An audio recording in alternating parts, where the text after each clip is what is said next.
우리는 어떤 사람을 이해하려고 할 때 겉으로 드러난 행동만 보면 너무 쉽게 판단하게 됩니다.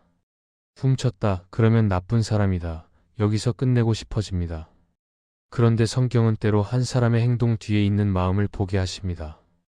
왜 그런 선택을 했는지, 무엇이 그 사람을 불안하게 만들었는지, 그리고 그 불안이 어떻게 잘못된 붙잡음으로 이어지는지를 보여주십니다. 창세기 31장에서 야곱은 라반의 집을 떠나기로 결심합니다. 오래 참았고 많이 속았고 더는 머물기 어렵다고 느낀 자리에서 가족을 데리고 길을 나섭니다. 그런데 그 떠남의 순간에 라헬이 뜻밖의 행동을 합니다. 창세기 31장 19절은 라헬이 아버지 라반의 드라빔을 훔쳤다고 기록합니다. 드라빔은 그 집에 있던 우상입니다. 라헬은 왜 그것을 가져갔을까요? 하나님을 믿는 길을 따라 나서는 자리에서 왜 하필 우상을 손에 쥐었을까요? 오늘은 이 사건을 4가지 흐름으로 살펴보려고 합니다.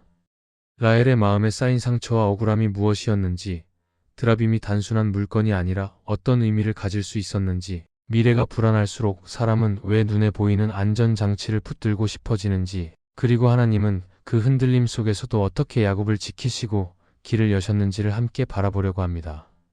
첫째, 라헬은 상처와 억울함 속에서 보상 심리가 자랐을 수 있습니다. 창세기 31장을 읽어보면 야곱이 라반의 집에서 보낸 시간은 결코 편안한 시간이 아니었습니다.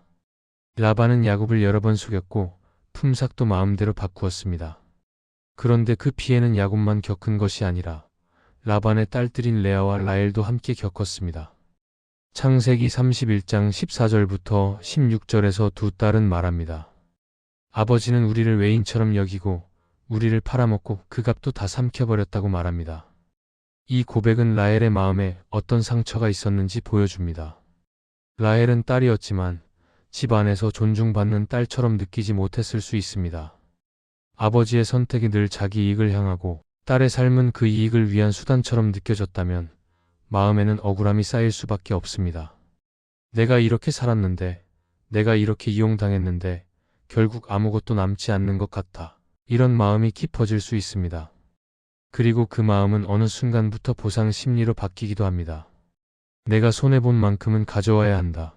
나도 받을 몫이 있다. 이제는 더 이상 빼앗기지 않겠다. 이런 마음이 생기면 사람은 평소라면 하지 않았을 선택을 하게 됩니다. 라헬이 드라빔을 훔친 사건도 그 흐름 안에서 볼 수 있습니다. 창세기 31장 19절은 라헬이 드라빔을 도둑질했다고 말합니다. 그런데 바로 앞에서 두 딸이 아버지에게 느끼는 억울함을 말하는 장면이 이어집니다. 그러니 라헬의 행동은 단순히 물건 하나를 탐낸 행동이라기보다 아버지에게서 빼앗긴 것 같은 삶을 되돌리고 싶은 마음, 이제는 내가 당하지 않겠다는 마음, 그리고 떠나는 길에서라도 무언가를 손에 쥐고 나가고 싶은 마음에서 나왔을 수 있습니다. 우리는 여기서 라헬을 쉽게 변명해 주자는 것이 아닙니다. 훔침은 분명 잘못입니다. 그러나 성경은 우리의 눈을 조금 더 깊게 열어줍니다.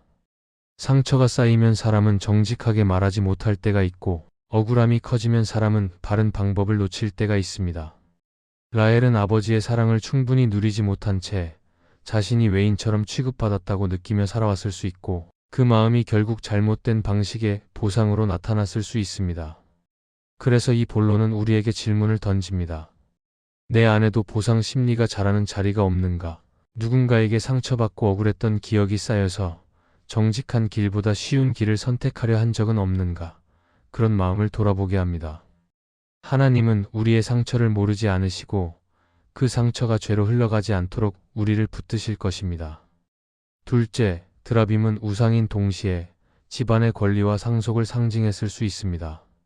라헬이 훔친 드라빔을 단순히 작은 우상 정도로만 생각하면 왜 그 일이 그렇게 크게 다뤄지는지 이해가 잘 안 될 수 있습니다. 그런데 창세기 31장 30절을 보면 라반이 야곱을 추격해 와서 하는 말이 나옵니다. 라반은 야곱에게 네가 왜 내 신들을 도둑질하였느냐고 말합니다. 여기서 라반은 단지 섭섭함을 말하는 수준이 아닙니다. 라반은 드라빔을 자기 생명처럼 붙들고 있고 그 물건이 사라진 것을 집안의 큰 손해로 여깁니다. 이 반응만 봐도 드라빔은 라반에게 단순한 장식품이 아니라 집의 중심에 놓인 중요한 상징이었음을 알 수 있습니다. 당시에는 드라빔이 단지 종교적인 우상 역할만 한 것이 아니라 집안의 정통성이나 권리와 연결된 상징처럼 여겨졌을 가능성도 있습니다. 쉽게 말하면 그 집의 주도권이 어디에 있는지를 보여주는 표식처럼 취급되었을 수 있습니다. 그래서 라헬이 드라빔을 가져간 행동은 아버지 집의 권리를 함께 들고 나온 것처럼 보일 수도 있고 아버지의 통제에서 벗어나겠다는 표시처럼 보일 수도 있습니다. 라헬은 아버지 라반이 어떤 사람인지 잘 알고 있었습니다. 속임수가 많았고 자기 이익을 위해 사람을 붙잡아 두려 했습니다. 그런 아버지를 떠나는 순간에 라헬은 혹시라도 아버지가 계속 우리를 붙들고 흔들까 봐 두려웠을 수 있습니다. 그래서 눈에 보이는 상징을 하나라도 가져가면 이 집의 힘이 약해지고 우리 가정이 조금이라도 안전해질 것이라고 생각했을 가능성도 있습니다. 또 한편으로는 라헬이 억울함을 보상받고 싶었던 마음과도 연결될 수 있습니다. 라반이 딸들을 외인처럼 여기고 딸들의 몫을 빼앗아 갔다고 느꼈다면 라헬은 이 집에서 내가 가져갈 것이 아무것도 없다는 사실이 견디기 어려웠을 수 있습니다. 떠나는 길에 빈손으로 나가면 나는 또 빼앗긴 사람으로 남는 것 같고 아버지는 끝까지 가진 채로 남는 것 같아서 라헬은 무언가를 손에 쥐고 싶었을 수 있습니다. 드라빔은 라반이 가장 소중하게 여기는 것이었고 그걸 가져감으로 아버지에게서 무언가를 되돌려 받는 듯한 느낌을 얻고 싶었을 수도 있습니다. 그러나 이것이 결국 보여주는 것은 라헬의 마음이 하나님만 붙들지 못했다는 사실입니다. 라헬은 야곱과 함께 하나님의 인도하심을 따라 떠나고 있지만 동시에 아버지 집의 상징을 손에 줍니다. 믿음과 불안이 섞여 있는 모습입니다. 그래서 본문은 우리에게 질문합니다. 나는 하나님을 따른다고 말하면서도 마음 한쪽에 세상의 보험 같은 것을 붙들고 있지는 않은가? 하나님이 아니라 내가 쥔 무엇으로 안전을 확보하려 하지는 않는가? 그 질문입니다. 드라빔 사건은 바로 그 혼합된 마음을 드러내며 우리의 신앙이 어디에 기대고 있는지를 조용히 비춰줍니다.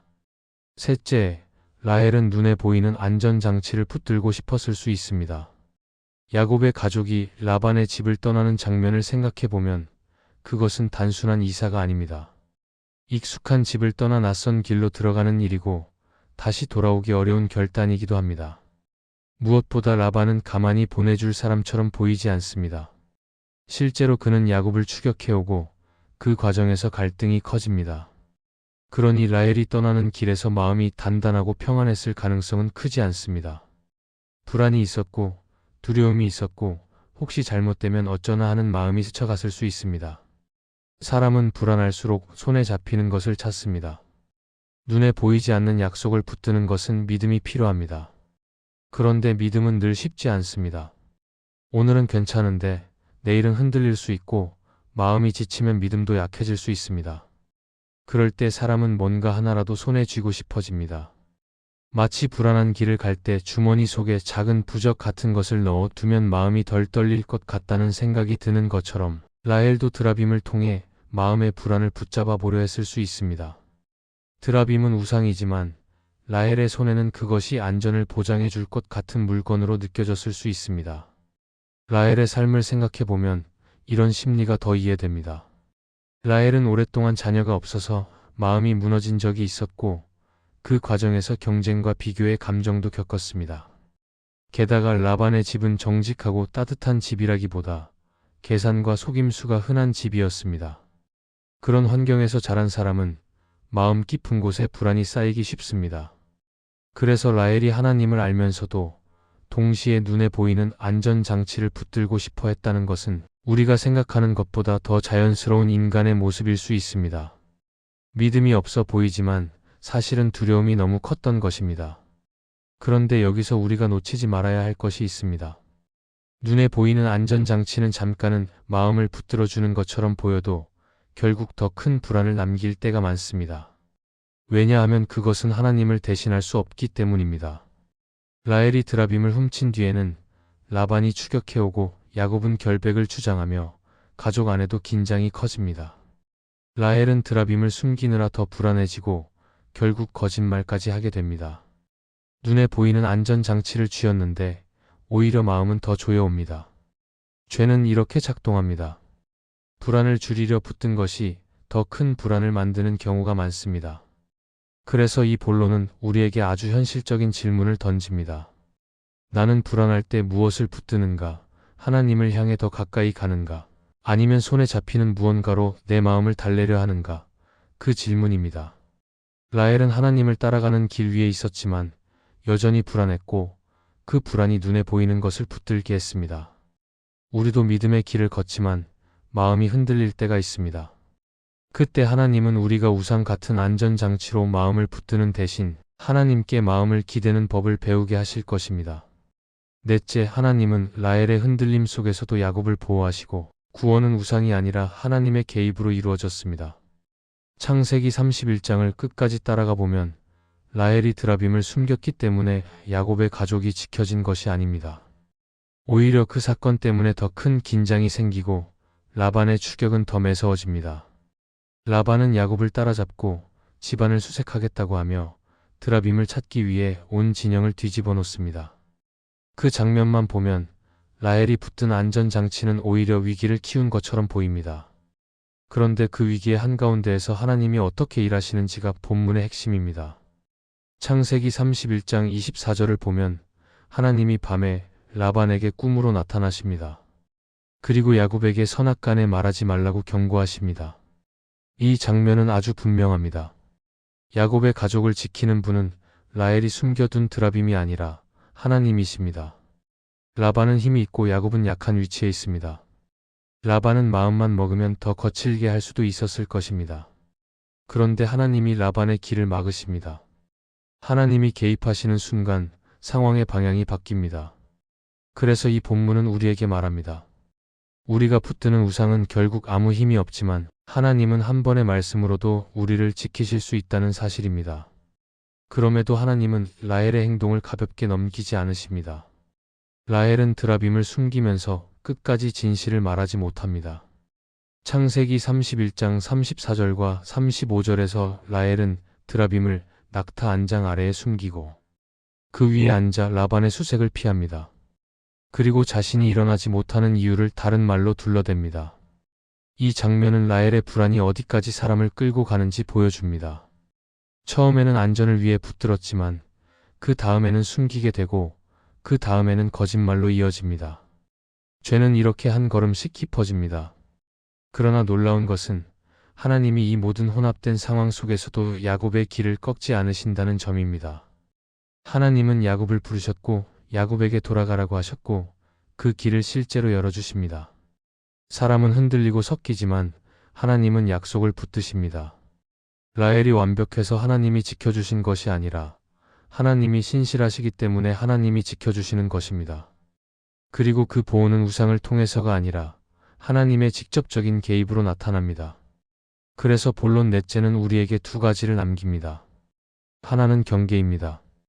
불안할수록 우리는 눈에 보이는 무엇을 붙들고 싶어지지만 그 붙잡음이 결국 더 큰 불안과 더 깊은 죄로 이어질 수 있다는 사실입니다. 또 하나는 위로입니다. 우리의 믿음이 섞여 있고 마음이 흔들려도 하나님은 약속을 이루시는 길을 포기하지 않으실 수 있다는 사실입니다. 하나님은 우리를 우상으로 살리시는 분이 아니라 하나님 자신으로 살리시는 분이십니다. 그러니 우리는 라헬의 장면 앞에서 이렇게 고백하게 됩니다. 주님, 제 손에 쥔 작은 안전장치가 아니라 주님의 말씀과 주님의 손이 저를 지키는 줄 믿습니다. 이 말씀이 마음의 은혜가 되셨다면 좋아요와 구독으로 함께 해주시기 바랍니다. 또한 댓글에 아멘이라고 남겨주시면 이 말씀이 더 많은 사람들에게 전해질 것입니다. 여러분의 삶에 하나님의 평안과 축복이 늘 가득하시기를 바랍니다.